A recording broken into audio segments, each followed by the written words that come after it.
Hello there, and welcome to day 111 of A Film a Day with me, Jordan Woodley. And today I am talking about the newly released Andy Goddard directed, Eddie Izzard starring 6 Minutes to Midnight. Yesterday, when I was talking about Promising Young Woman, I talked about how one aspect I talked about was how broadly I loved the film, and I thought it was so strong and such an overpowering narrative that I found it quite hard to explain my experience in yesterday's video. But during that I said, oh well, there are technical things that I would want to talk about and things that I don't think worked, but I feel like they're so overshadowed by how strong the film is as a whole that it feels nitpicky to even pull at them. Anyway, so Helen said to me today, said, oh well, what were some of those things? And I said, well, there are certain characters who I think are archetypical, certain plot threads and arcs that I think fumble or stumble at certain points or don't quite pay off in a satisfying way, and very minor things that, yes, other films might fall under those pressures, but Promising Young Woman, took them in its stride, and they, though they are there, they are nothing because of the strength of the film as a whole.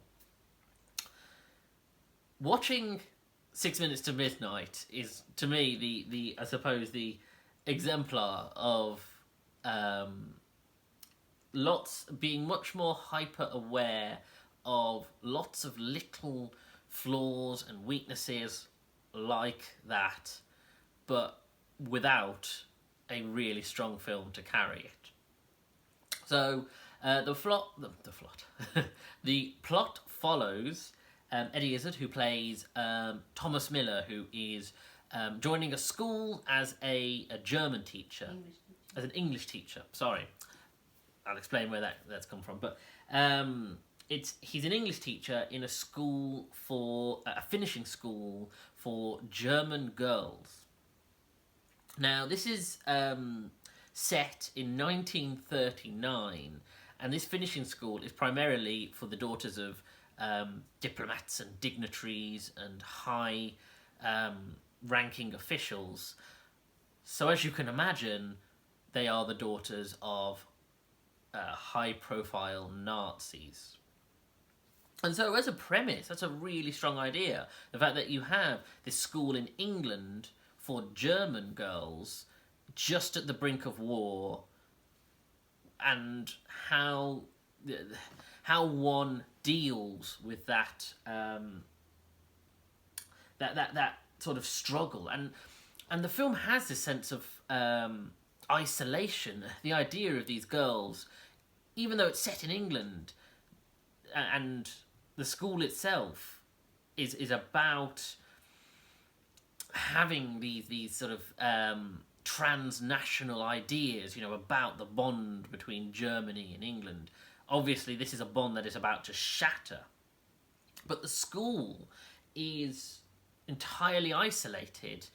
It's led or helmed by Dame Judi Dench, who is this hard to read, fairly stern headmistress type, who you think, whose motives and ideals you're not entirely sure of, but her primary focus is to make sure that these girls are looked after, and the well-being and education of these girls are her primary focus.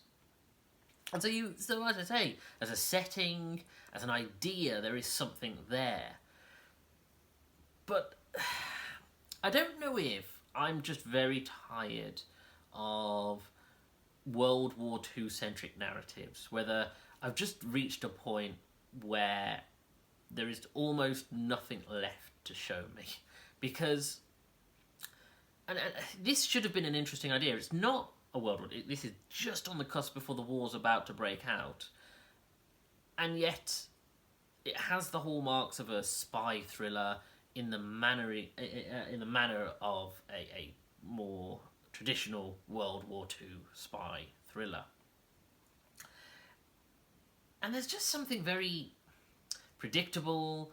The tropes of the setting are, I don't know, you'd think having a setting like that would give it something interesting, something different, and yet it just falls into the same trappings as very similar TV shows and films that I've seen. And it's funny, really, because thinking about it, you know, something like Jojo Rabbit really showed me a very different perspective on World War II and a different viewpoint that made me go, oh, actually, I'm really interested in this. I'm very interested in seeing it from through this lens and this style, because I've not seen anything like it before. And so I don't know if it's just this film falls into very traditional plot beats and very traditional character archetypes, and Eddie Izzard starts so strong as a character who you know, you think, oh, there's something quite conflicted about him, and yet he's investing in these girls, and yet there's something about his performance that, you know, I know Eddie Izzard is an excellent actor, and with the right material he can do some great stuff, but it's just lacks something here, particularly in the second half. It just really, I don't know, there's something in the mix that just is missing. And even Judi Dench, who can lift any text that she has, anything that she's given, she can, you know, make better than what is on the paper, no matter how good it is. Though she does that, again, it's just not that, even with that in place, it's just still fine, and her character is interesting to begin with, but again, it's really starts to lose steam in the second half. It also stars Carla Juri as another teacher, who's German, and her big thing is the fact that she herself went to the finishing school, and she was in the Berlin Olympics team and has come back to the school after being an international success. And you think, oh, well, that character could have quite a rich and interesting personality. Frankly, just doesn't. She's very background, very, you think, oh, well, maybe there'll be some sort of relationship, not necessarily romantic, between her and Eddie Izzard, but no. And you think, okay, that's not quite what I anticipated. And later on in the plot, you even have people like Jim Broadbent and James Darcy, and again, they're fine. They do what they need to do, but again, I think it comes down to the writing. It just isn't. There isn't enough there for me. It really feels like it's lacking something.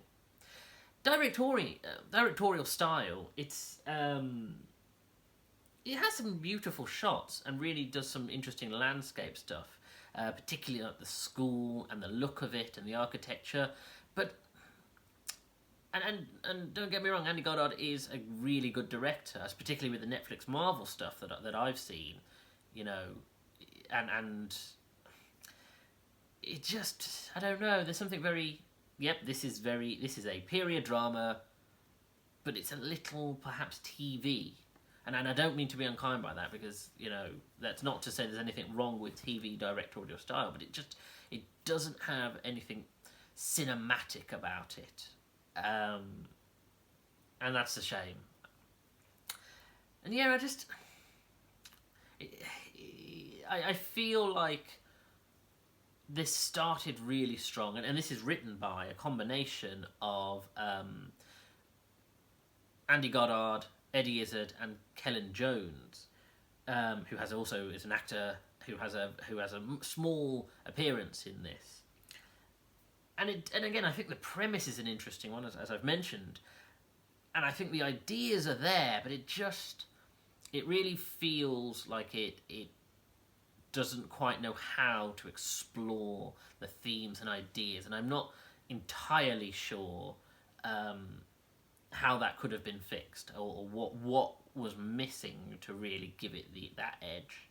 But as I mentioned, there is a spy thriller element to it. From the very beginning, you know there's a spy thriller element to it. And I'm wondering whether I would have preferred the film not to have that. Whether I wish it had just been about the conflicts of this girls' school and, you know, who they are and their identities and their relationship to Britain and their relationship to Germany, and the conflict just be a drama. Perhaps that. But yeah, it's a shame. It really is, because, you know, you should have had the right mix here. All the pieces were in place. It just lacks. There's a lot of things that, as I mentioned with Promising Young Woman, there's a lot of things here that you think, oh, if this was a stronger film as a whole, I would forgive. But because the film isn't strong, individual things just really highlight the lack within the film. As I posted on my personal social media, there is a certain conflict of interest for me, because one of the team who worked on it, and hence my slight trepidation for being as hard on it as I have been, is that my fiancée, Helen Faulkner, is one of the sound designers credited for the film. So I am taking my words into my hand and hoping that that there's no repercussions for it. And hey, you know, this is entirely my critical analysis of it, and that's just sometimes how these things go. But yeah, it is what it is. Thank you for joining me.